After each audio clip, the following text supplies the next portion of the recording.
Kalau dharma itu kebaikan, kalau adharma keburukan. Kalau sura ini dewa, kalau asura lawannya dewa, berarti bisa iblis, bisa ra. Sura ini di dalam bahasa Kawi sebenarnya serapan dari Sanskrit, artinya berani. Nah ini batik-batik tulis karya Joglo, Pawiyatan, Aksara dan Batik Kota Batu. I panjang. Ini artinya asas. Dasar. Atau dasar atau pedoman. Ini Bhinneka Tunggal Ika dengan tulisan Kawi dari mulai versi Medang abad 7 sampai 10, Kanjuruhan 7 sampai 9, Singhasari 12 sampai 13, Majapahit 13 sampai 15. Assalamualaikum warahmatullahi wabarakatuh. Rahayu, rahayu, rahayu. Salam budaya. Kali ini saya perkenalkan, nama saya Reksa Aksara dari Joglo Pawiyatan Aksara Batu. Kami bersama saudara dan teman dari tim Atmayatra kali ini menjelaskan tentang tempat pawiyatan atau belajar aksara Kawi yaitu Jawa kuno di Joglo Pawiyatan Aksara Batu yang diasuh oleh Bu Lisdiana Dwi Santosa. Mari kita masuk ke Joglo Pawiyatan Aksara tersebut. Joglo Pawiyatan Aksara Kota Batu saya tulis dengan aksara Kawi era Majapahit. Sekarang kita masuk lagi. Nah, itu kebetulan ada teman Mas Ageng juga baru datang, juga ahli dalam bahasa dan sastra aksara Jawa kuno atau Kawi. Halo Mas Ageng. Selain mempelajari dan belajar tentang aksara Kawi atau Jawa kuno, di Joglo ini juga mengajarkan tentang batik tulis, yaitu batik manual, tanpa print, tanpa cetak, tetapi murni benar-benar dicanting dengan bahan-bahan alami sebagai pewarna. Monggo. Hai Mas Ageng. Nah ini batik-batik tulis karya Joglo, Pawiyatan, Aksara dan Batik Kota Batu. Joglo ini milik pribadi Bu Lisdiana Dwi Santosa. Ini contoh-contoh batik. Ini batik tulis semua. Ini kayaknya motif Thailand. Nah, kalau ini namanya Sekar Triloka, sebagai ikon Kota Batu. Juga udengnya, ini namanya Jaya Stamba sebagai ikon Kota Batu. Nah ini batik aksara, ini yang sudah pesanan dari orang-orang dinas. Ini batik aksara dari batik Sekar Triloka, ditulis dengan aksara Kawi, nama yang pesan. Banyak sekali. Ini juga, nah, ini alat-alat canting. Dan ini contoh udeng khas Kota Batu, jingkengan. Ini juga bisa langsung dipakai. Bisa langsung dipakai. Ini juga, nah ini yang masih belum dilorot atau dicelup. Ini masih banyak malam, yaitu untuk mencanting. Seperti ini. Ini masih polosan bakal udeng. Ya. Ini Sekar Triloka belum jadi, masih desain. Setelah itu ruang belajar kami dan teman-teman di sini belajar aksara Jawa kuno atau Kawi. Kita mengajarkan tentang cara penulisan aksara Kawi, juga kita mengajarkan cara menulis bahkan dari bahasa Kawi itu sendiri. Jadi saya bekerja sama dengan Mas Ageng, beliau juga pakar loh. Nah itu tabel aksara Jawa dan aksara Kawi. Aksara Kawi itu lebih tua dari aksara Jawa, karena aksara Kawi ini adalah leluhur aksara seluruh Nusantara, termasuk Bali, Jawa, Rejang, Sunda, dan lain-lain, seluruh Nusantara. Ini tabelnya. Kalau Hanacaraka atau Carakan yang baru itu 20. Tetapi kalau aksara Kawi ya coba dihitung, ini ada 50. 20 karakter. Nah, ini ada 50. Kawi 50. Iya. Wow. Oke. Nah, yuk kita mencoba menuliskan aksara Kawi.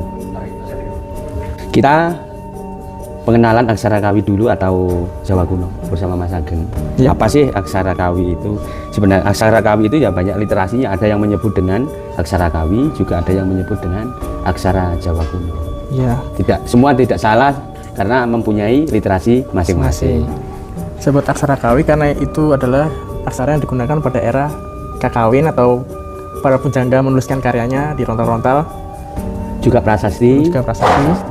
Sebut aksara Jawa kuno karena aksara kawi ini paling banyak digunakan di Pulau Jawa, setelah itu baru Bali dan daerah lainnya di Nusantara. Dinamakan Jawa kuno juga karena pada waktu itu Jawa ini era kekunoan, sekarang kan kekinian.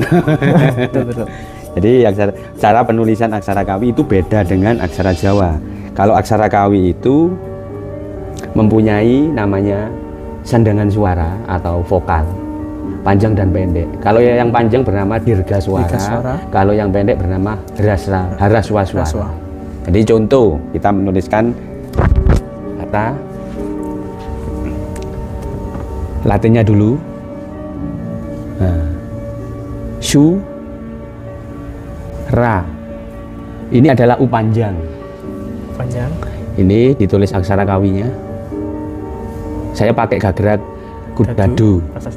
Prasasti Kudadu era Singasari akhir.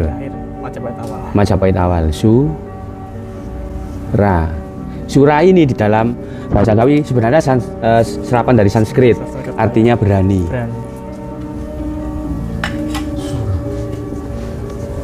Berani. Terus yang satu adalah sura.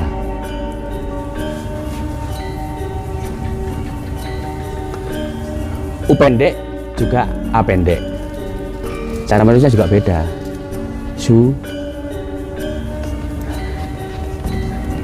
Hampir sama tapi tak sama. Cara pembacaan juga cara penulisan aksaranya beda. Maka artinya beda. Sura artinya dewa. Nah, begitupun dengan kata sila, memakai I panjang, dan satalawiyah, I panjang. Ini artinya asas, atau dasar atau pedoman.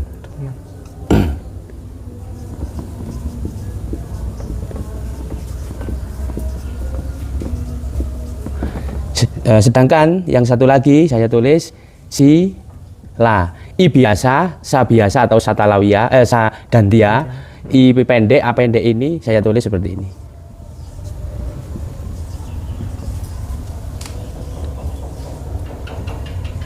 Artinya duduk.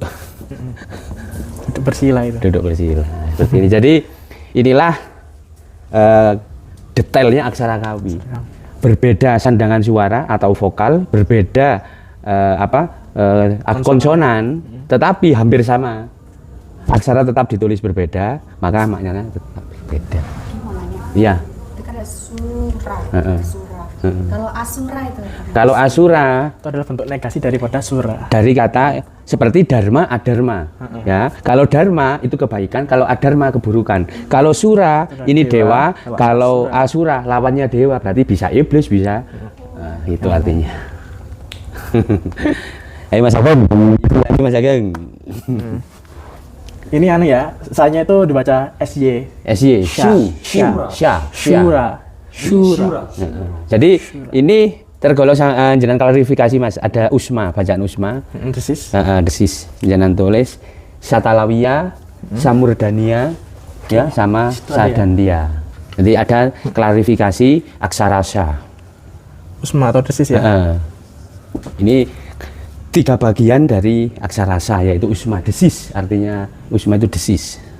Desis, dalam kurung desis. Desis.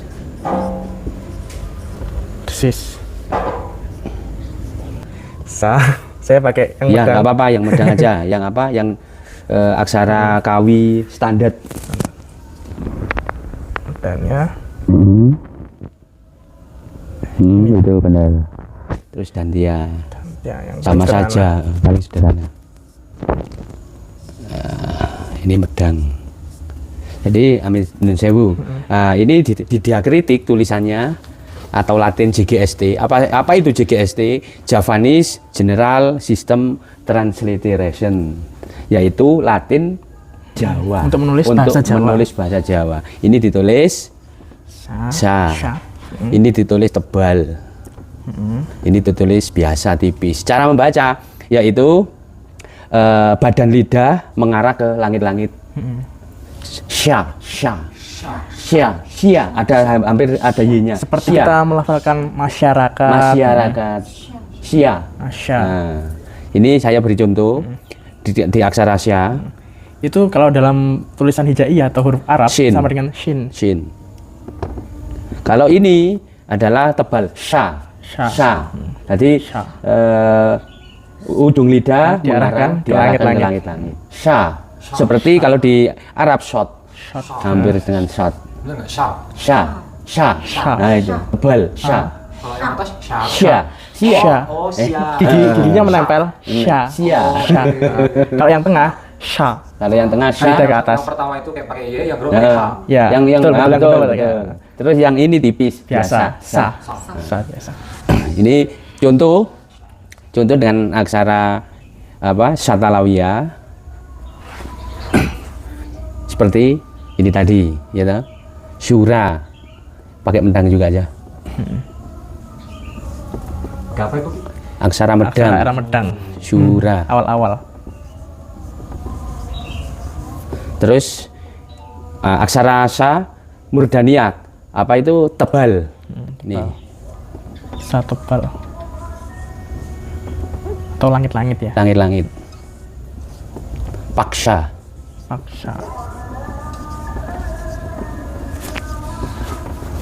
Sa tipis. Seperti ini.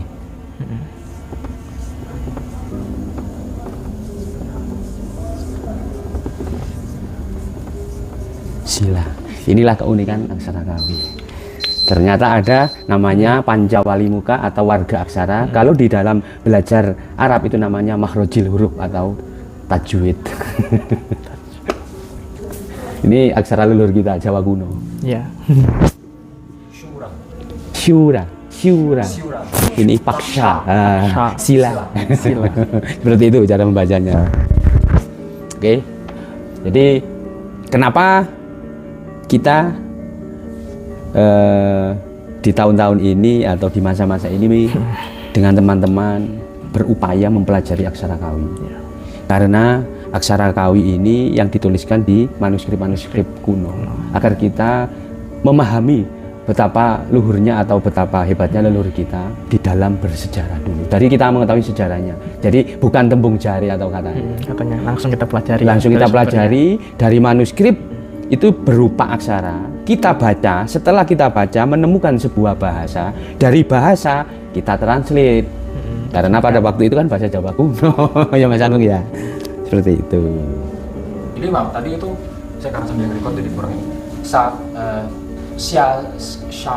ini itu membedakan era tulisannya atau beda arti? Beda arti. Kalau tulisannya sama, beda arti. Oke. Nah sekarang boleh nggak Ki buat satu kalimat, namun beda aksara dari setiap generasi? Oke, Mas Ageng, jenengan saya tulis saja ya. Bhinneka Tunggal Ika. Ya. Dari setiap era ya. Dari setiap era. Font-fontnya. Tanhana Dharma Mangrua. Tanhana Dharma Mangrua. Tapi cukup Bhinneka aja Mas ya. Bhinneka Tunggal Ika. Oke. Gak apa-apa, huruf besar. Kita tulis aksara kawi, aksara kawi dulu, era Medang ya. Dari yang paling awal. Yang dari paling awal, Medang. Itu tahun berapa Ki? Ini dari abad ke-7. Nanti tolong ditulis aja paling kanan tahun eranya. Oh ya, 7, 8 Masehi. Ya. Bahkan hingga abad ke-11 Mas. Erlangga bergantian ke era. Erlangga benar. Abad 10 lah ya, abad 10. Abad 10. Ya. Medang. Awal-awal Erlangga. Ini tulisannya. Bhinneka Tunggal Ika. Bhinnekanya itu sampai mana? Ini ya. Gitu. Ada huruf H-nya jadi di tengah-tengah. Bi. Bi. Nah, ini N mati. Ini ditulis ne dari ini. K. Nah, ini tu. Ini eng mati atau biasa ditulis diakritik. N Nah, titik atas. Ini ga. Ini sastra lampa ditulis liga. Bhinneka Tunggal Ika. Nah, ini era Medang. Kalau era Erlangga itu sebenarnya hampir sama, cuma tebal gitu aja ya. Langsung aja era apa Mas? Era Singasari, Kadiri. Kadiri pakai apa ya? Kadiri hampir sama Mas. Hampir sama. Langsung Singasari. Karena semuanya hampir sama ya. Oh, kita karena di Malang ya, kita ambil Kanjuruhan. Nah, kita ambil Kanjuruhan. Ini seera dengan Medang. Ini seera dengan Medang. Kanjuruhan. Insya Allah saya hafal apa aksaranya. Ada ya, ada mirip. Ini Kanjuruhan. Kanjuruhan itu sekitar 7 sampai 8 karena itu kan setelah itu pindah Medang kan. Pindah Medang ke Jawa Timur 7 sampai 8 9. Ini tulisannya Kanjuruhan seperti ini. Yang saya pelajari di Prasasti Dinoyo dan saya tiru tulisannya. Sama tuh, cuma beda kemiringan. Dan ini bulat-bulat. Iya. Nah, ini era Kanjuruhan, sekarang era Singasari. Abad 12 11 ya. Singasari. Bhinneka Tunggal Ika kira ya. Hurufnya yang mantap. Udah mulai banyak dekorasinya. Banyak dekorasinya. Kalau Majapahit itu bervariasi. Macam-macam karena di prasasti yang era Majapahit itu macam-macam. Mungkin boleh salah satunya. Pakai jaladri. Jaladri. Oh, dia ada klasifikasinya. Iya. Iya. Ini era Majapahit. Ini Tunggal Ika dengan tulisan Kawi. Dari mulai versi Medang abad 7 sampai 10. Kanjuruhan 7 sampai 9, Singhasari 12 sampai 13, Majapahit 13 sampai 15. Jadi kita dari aksaranya saja sudah mengetahui bahwa leluhur kita era itu sudah ahli seni kreatif. Kalau mau belajar jangan siang-siang kalau datang. Pagi ke sini. Tadi sudah mulai belajar. Dan alhamdulillah dari teman-teman tadi mungkin dari metodenya ya Mas ya. Enak, mudah dicerna. Tadi setelah belajar menulis, memahami cara penulisan, tes langsung bisa tadi semua. Meskipun dengan kata-kata pendek. Yang penting itu bisa menulis dan membaca dulu. Nanti kalau hukum-hukum penulisan itu masih jauh. Karena ada sastra lampa, ada Panggar Buatau Sandi, macam-macam. Tadi kita sudah lihat bagaimana Ki Rekso menjabarkan aksara tulisan dari Bhinneka Tunggal Ika dari berbagai era kerajaan yang ada di Nusantara. Menurut saya sangat luar biasa dan sangat patut kita apresiasi. Sejujurnya saya sampai terharu karena masih ada saudara kita yang masih peduli dengan peninggalan dan budaya warisan leluhur atau nenek moyang kita. Karena saat ini generasi muda sudah istilahnya sudah sangat aduh tak aduh gitu dengan peninggalan-peninggalan yang ada. Sementara arkeolog ataupun peneliti-peneliti dari bangsa luar Eropa sangat antusias sekali untuk mempelajari ini. Gitu. Sangat disayangkan kalau kita sebagai bangsa Indonesia tidak peduli, tidak mau menjaga, memelihara, melestarikan apa yang sudah leluhur kita wariskan untuk kita. Gitu. Yeah. Dan ada yang mau tambahkan?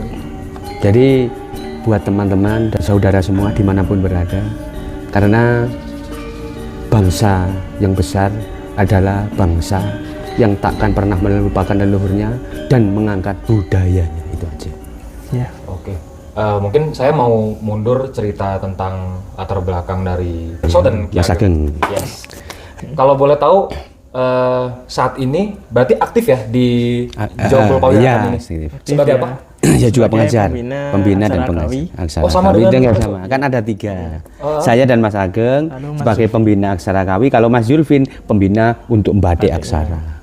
Oke, ya berarti untuk yang mengajarkan bagaimana memahami aksara ini saya dan Mas Ageng. Oke. Ini awalnya gimana, Mas? Kok bisa tertarik dengan ilmu ini?